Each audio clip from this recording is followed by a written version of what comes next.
Chris, thanks. All right, Dr. Scott Hamilton is here with us. And good morning, George. Good morning. Good to see you. Always a pleasure. And we're talking about RSV, influenza viruses, things of that nature.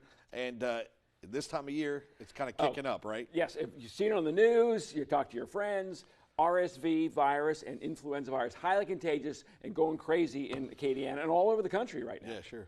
And so there's a lot of different things that you can do to kind of prevent it. Oh, gosh. There's no way to really treat these viruses. You have to ride them out, and they last weeks. I mean, you've had this cough for 2 weeks. Sure, right. Yeah. So, and RSV and flu last for weeks of misery. So the only way to prevent them, of course, is vaccines. Yeah. Hey, Chris was asking, did you get your flu vaccine yet? You know what? In between 5 o'clock and right now, I just got it. What's your wife do for a living? She's a nurse? Oh, okay. Yeah, all right, yeah. Anyway, so you get your flu vaccine. It's not too late. Flu season's going to last probably into March.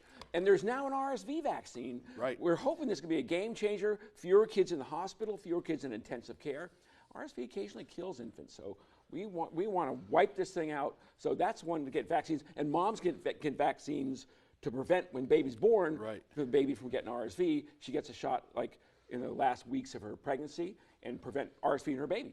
You got what do you have here? Yeah, I've got a baby. It's a prop. It's TV, you know, show off. Absolutely. So what are you going to show us with the baby here? Most importantly, the big question is when do we bring a kid to the ER? Okay. Yeah. And one of the big answers is not for a fever. Okay. Here's when to visit the ER. When you have extreme fatigue, when your kid just won't wake up and drink.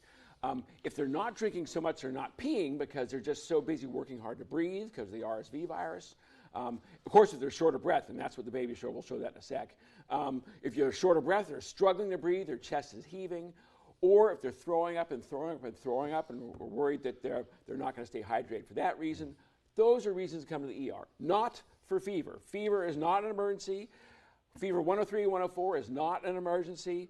It's an emergency when they're struggling to breathe or they won't wake up. So when struggling to breathe, baby, when their chest is heaving up and down, let's see, side shot, when their chest wall is going up and down so fast, and you see what we call retractions, where they're tugging in around in their ribs, and you see the skin sucking in around their ribs, that's a sign they're struggling to breathe.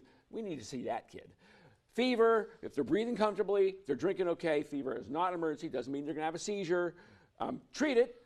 Here's a dosing syringe, so give them enough ibuprofen or Tylenol of a fever med.